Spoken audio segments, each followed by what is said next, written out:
Assalamualaikum warahmatullahi wabarakatuh. Nama saya Ananda Karunia Putri, NPM 22170515152 dari kelas C. Jadi di sini saya akan menjelaskan materi tentang Theory of Computation dari mata kuliah Teori Bahasa dan Otomata dengan dosen pengampu Bapak Febi Eka Febriansa, MT. Jadi yang pertama pengertian dan tujuan utamanya. Teori komputasi adalah cabang ilmu komputer dan matematika yang berfokus pada logika komputasi dan bagaimana berbagai masalah diselesaikan menggunakan algoritma dan efisiensi solusi. Teori komputasi sangat penting karena membantu dalam penulisan algoritma yang efisien yang beroperasi pada perangkat komputer, penelitian dan pengembangan bahasa pemrograman, serta dalam desain dan konstruksi compiler yang efisien. Tujuan utama pembuatan teori ini adalah untuk memperluas pendekatan untuk menjelaskan dan menganalisis kinerja aktif sistem diskrit. Lalu yang selanjutnya yaitu jenis-jenis teori komputasi. Yang pertama, teori automata, yaitu bagian dari teori ini berfokus pada mesin abstrak dan bagaimana mereka memproses data masukan. Ini mencakup topik seperti automata terbatas, automata pushdown, dan mesin Turing. Yang kedua ada bahasa formal. Bahasa formal adalah cara untuk menggambarkan himpunan string dengan aturan dan sintaks tertentu. Ini erat kaitannya dengan teori automata dan digunakan untuk memodelkan bahasa pemrograman dan struktur berbagai format data. Contoh bahasa formal termasuk bahasa reguler, bahasa konteks bebas, dan bahasa konteks sensitif. Yang ketiga ada teori komputasi. Area ini menyelidiki apa yang bisa dan tidak bisa dihitung. Ini melibatkan studi tentang keterbatasan algoritma dan mesin formal. Konsep seperti teorema Crunch-Turing dan mesin Turing menjadi pusat teori komputabilitas. Lalu yang terakhir yaitu teori kompleksitas. Area studi ini berurusan dengan klasifikasi masalah berdasarkan tingkat kesulitan komputasinya.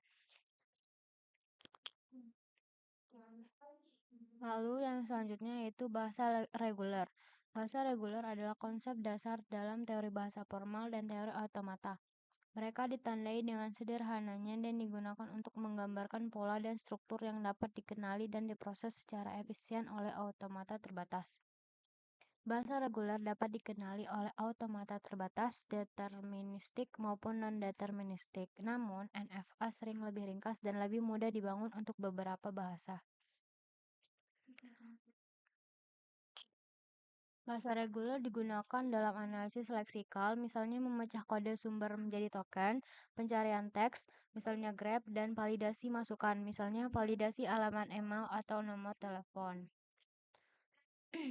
Lalu, kesimpulannya, bahasa reguler adalah konsep dasar dalam teori komputasi dan memainkan peran penting dalam berbagai bidang ilmu komputer.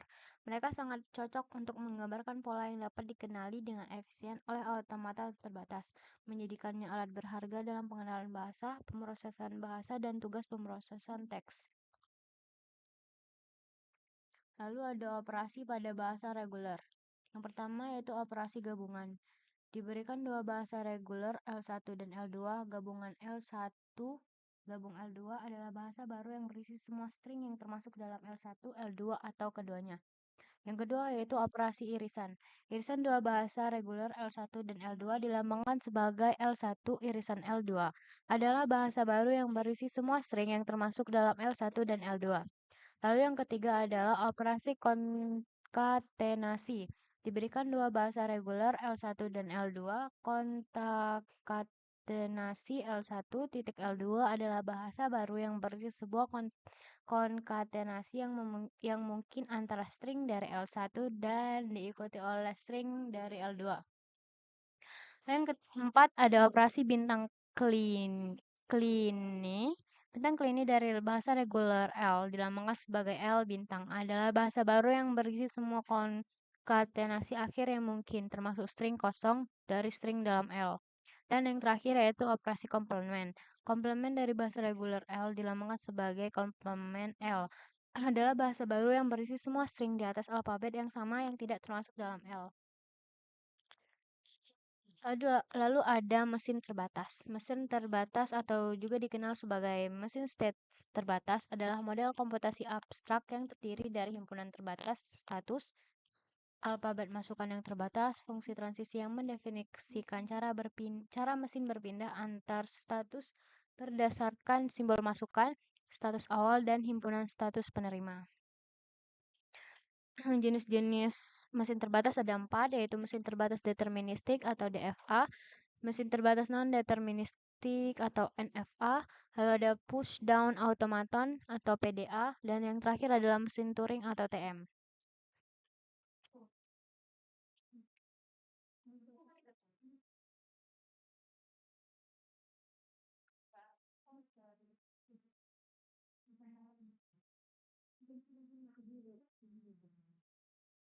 Lalu ada teori bahasa formal.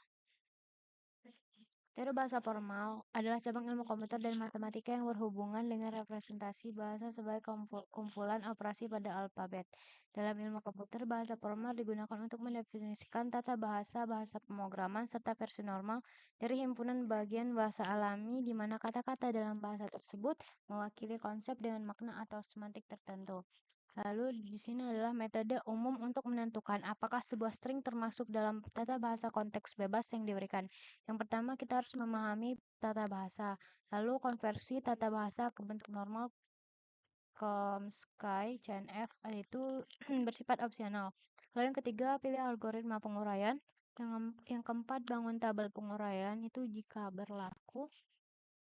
Yang kelima, terapkan algoritma penguraian. Yang keenam, periksa penerimaan atau penolakan. Yang ketujuh, hasilkan hasil. Dan yang terakhir, penanganan ambiguitas. Itu pun jika ada. Hingga di kesimpulannya adalah teori komputasi dan automata adalah mata pelajaran sederhana ilmu dan teknik komputer yang mencoba memahami masalah dan analisis komputasi secara mendalam. Hal ini membuat kita memahami pembentukan model komputasi matematika formal yang mencerminkan dunia nyata komputer. Ini juga membantu kita memahami berbagai algoritma, perangkat keras, dan perangkat lunak. Oleh karena itu, ini adalah salah satu bidang paling penting dan inti untuk dipelajari bagi para insinyur atau calon insinyur komputer. Baik, terima kasih.